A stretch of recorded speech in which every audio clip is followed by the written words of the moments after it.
La première génération de dragons a forgé le trône de fer dans le feu et le sang. Balerion, Meraxes et Vhagar ont participé à écrire ce nouveau chapitre de la grande histoire des Targaryens. Les générations suivantes ont apporté leur pierre à l'édifice, délaissant la grandeur d'autrefois pour le chaos. Une époque qui sera marquée par le sang et les larmes. Nouvelle histoire d'un illustre dragon et honneur aux dames, on commence par la redoutable Meleys. Un passage spoilera des événements qui auront lieu dans House of the Dragon, vous pourrez toujours zapper ce passage sans souci. Merci et bonne vidéo à vous. I know what my father was, what he did. I know the Mad King earned his name. Au sein de l'univers de A Song of Ice and Fire, chaque dragon a ses spécificités et son propre caractère, un trait de personnalité largement emprunté à son dragonnier. Pour ce qui est de l'histoire de Meleys, nous ignorons une grande partie de son passé. On ne sait pas vraiment quand elle est venue au monde, ni qui a pondu son œuf. À l'époque de la saga House of the Dragon, Meleys est un dragon apparemment femelle, réputé pour être l'un des plus rapides de la famille Targaryen. Avec l'âge, Meleys va perdre en rapidité, bien que demeurant redoutable en combat. Son apparence ne trompe pas, elle possède des écailles rouges éclatantes et des ailes dont les membranes sont roses. Quant à sa crête, ses cornes et griffes, elles étaient de couleur cuivrée. Pour tous ces aspects atypiques, elle sera surnommée la Reine Rouge par les Targaryens. House of the Dragon a par ailleurs bien joué sur les mots en coiffant la Reine Rouge d'une belle collerette de pique qui lui donne cet aspect si particulier. La première mention de Meleys dans les livres remonte à l'année 75 après la conquête. La créature grandit à Fos Dragon durant le règne du roi Jaehaerys Ier. La princesse Alyssa Targaryen est la 5e enfant du couple royal et elle préfère l'escalade, l'équitation et les jeux d'épée plutôt que la couture et autres activités féminines. Un beau jour, elle décide de se lancer dans la quête d'un nouveau dragon. Juste avant de choisir sa monture, elle sera mariée à son frère aîné Baelon. Sûre d'elle après son mariage, la princesse décide dans un premier temps de se diriger vers le vieux dragon Balerion qui passe le plus clair de son temps à dormir aux côtés de ses congénères. Ce sont les gardiens des dragons qui vont la détourner de la terreur noire pour finalement l'orienter vers Meleys. Alyssa et son dragon établissent une grande connexion, la jeune Targaryen passant le plus clair de son temps dans les airs. En l'an 77, Alyssa met au monde un garçon qu'elle appelle Viserys et qui deviendra roi bien plus tard. Elle attendra 9 jours avant d'emmener l'enfant faire un tour sur le dos de Meleys. En l'an 81, elle accouche d'un nouveau garçon, Daemon, et elle ne patiente qu'une demi-journée avant de l'emmener dans les airs avec son dragon Meleys. On comprend qu'Alyssa entretenait une relation très forte avec son dragon et qu'elle souhaitait la partager au plus vite avec ses fils. 2 années plus tard, en l'an 83, Alyssa décède tragiquement à l'âge de 24 ans en donnant naissance à son 3e garçon, Aegon, qui ne survivra que quelques mois. Meleys se retrouve alors sans dragonnière et demeure à Fos Dragon en attendant qu'un autre Targaryen daigne la revendiquer. C'est finalement en l'an 87 après la conquête que la jeune Rhaenys devient la dragonnière de Meleys. Rhaenys est la fille du prince Aemon Targaryen qui est le 3e enfant du roi Jaehaerys, ce qui fait d'elle la nièce d'Alyssa. Rhaenys a un caractère aventurier et elle apprécie grandement voler sur le dos de son dragon.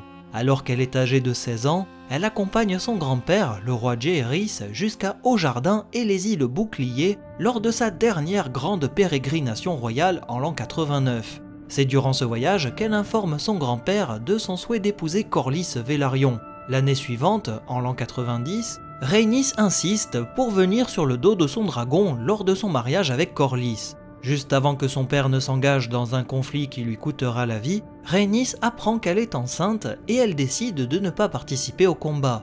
Pour l'anecdote, son père Aemon chevauchait le dragon Caraxès et cette créature sera plus tard revendiquée par son cousin Daemon Targaryen.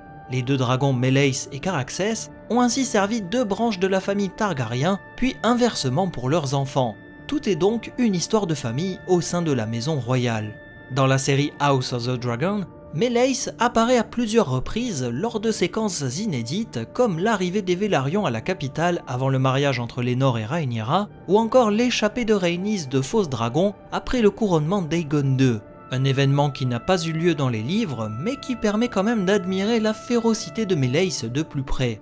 Dès que le conflit éclate entre les Noirs et les Verts, Rhaenys se présente auprès de Rhaenyra pour lui signifier son support ainsi que celui de la maison Velaryon. La reine de Westeros peut compter sur l'expérience de son ex-belle-mère, Rhaenys étant une dragonnière redoutable dans les airs, tout comme sa dragonne Meleys qui a déjà largement fait ses preuves. Dans la série House of the Dragon, Rhaenys est envoyée patrouiller au-dessus des mers pour anticiper toute invasion maritime par le clan des Verts. La saison 1 s'achève ici et il est à présent temps d'enclencher la suite avec de potentiels spoils. Si vous voulez éviter cela, je vous invite à vous rendre directement au chapitre suivant. Et pour les plus curieux ou connaisseurs, on poursuit la vidéo. La danse des dragons entre dans une autre dimension après la mort du prince Lucerys Velaryon. Après le sang et les larmes, place au fer et aux affrontements armés. Les Noirs gagnent rapidement du terrain, ce qui force les Verts à agir. Aegon II ordonne à ses forces de faire le siège devant la forteresse du Repos des Freux en sachant que le seigneur Stoughton enverrait une missive à Rhaenyra pour demander de l'aide. Tout ceci n'est qu'un stratagème pour espérer piéger un dragonnier. La reine Rhaenyra, toujours sous le choc après la mort de Lucerys, laisse son conseil de guerre gérer la situation. Corlys Velaryon et son épouse, la princesse Rhaenys, s'organisent pour intervenir auprès du lord Stoughton. Rhaenys s'élance dans les airs avec Meleys pour mettre fin au siège qui fait rage devant le Repos des Freux. 9 jours après l'envoi du message, la reine qui ne fut jamais arrive sur place avec son dragon. Sir Criston Cole était satisfait de voir un champion des Noirs arriver pour l'affronter. Il faut dire que le lord commandant de la garde royale, fraîchement nommé Main du Roi, attendait de pied ferme un dragonnier pour en découdre. Avec son armée d'archers, Criston Cole ordonne qu'on tire en direction du dragon. Meleys doit alors faire face à des nuées de flèches et des carreaux de scorpions tirés par des engins de siège en sa direction. Le dragon reçoit une vingtaine de coups, mais les impacts n'ont pas pour effet de la tuer, mais au contraire de l'énerver encore plus. La Reine Rouge descend des cieux pour déverser toute sa furie sur les soldats de Criston Cole. Les chevaliers cuisent dans leurs armures, alors que les chevaux s'embrasent dans un torrent de flammes. Certains guerriers cherchaient à se cacher derrière leurs boucliers, mais c'était une bien piètre cachette pour espérer échapper à la furie de Meleys. Alors qu'elle avançait en direction de Criston Cole, on entendit 2 grands cris s'échapper dans le ciel. Le roi Aegon II chevauchait Feu du Soleil, tandis que son frère Aemond était sur l'imposante Vhagar. Si le combat était en 1 contre 1, qu'importe l'adversaire entre Vhagar ou Feu du Soleil, la redoutable Meleys l'aurait certainement emporté. Mais face à 2 dragons réunis, ses chances étaient quasi réduites au néant. Les 3 dragons en viennent à s'affronter violemment dans le ciel au-dessus des soldats.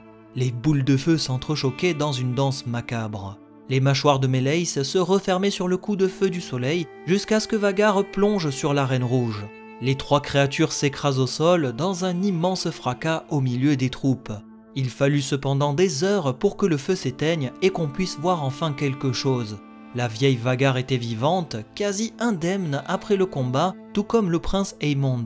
Quant à Meleys, elle était tout simplement morte, brisée par la chute et écrasée par la force du choc. Pour le majestueux Feu du Soleil, le dragon du roi avait une aile à moitié arrachée, tandis que son dragonnier souffrait le martyre. Aegon II avait en réalité plusieurs côtes cassées, une hanche brisée et la moitié du corps brûlé par les flammes des dragons. Son bras gauche avait le plus souffert dans l'affrontement, l'armure du roi avait fusionné avec sa chair à cause de l'intensité du feu dragon. Près du cadavre de Meleys, les soldats découvrent un corps totalement carbonisé qui fut attribué à Rhaenys Targaryen. Les Targaryens n'étant pas immunisés contre le feu, cet affrontement dans les cieux marquera à jamais les champions du royaume. Près de 800 chevaliers des Verts périrent ce jour-là à cause de la fureur de Meleys, preuve de sa puissance destructrice. Quant à Feu du Soleil et son cavalier Aegon II, ils ne retrouveront pas leur vigueur d'autrefois, gardant des séquelles à vie de leur rencontre avec Meleys. La tête de la Reine Rouge sera ramenée à Port-Réal pour être exhibée lors d'une grande procession au sein de la capitale. À la vue de ce spectacle macabre, des milliers d'habitants fuient la ville, redoutant la vengeance des Noirs après la mort de la princesse Rhaenys. À ce jour, il est impossible de savoir ce qu'il adviendra par la suite de la tête de Meleys. Il est fort probable qu'elle repose désormais aux côtés de ses pairs dans les cachots du Donjon Rouge. Meleys restera une créature incroyable qui a fait basculer le conflit dans une autre dimension. D'abord réputée pour sa rapidité, elle va s'endurcir avec le temps pour devenir l'un des dragons les plus redoutables de la famille Targaryen.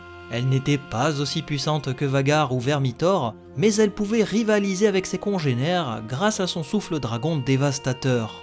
une créature redoutable qui, à l'image de sa dragonnière Rhaenys, aura donné du fil à retordre à ses nombreux adversaires au fil de l'histoire. C'est ici que s'achève l'histoire de Meleys, en espérant que vous avez appris pas mal de choses sur ce dragon au pouvoir destructeur. On se quitte en musique et on se dit à la prochaine pour d'autres récits sur les dragons targaryens. Salut à tous!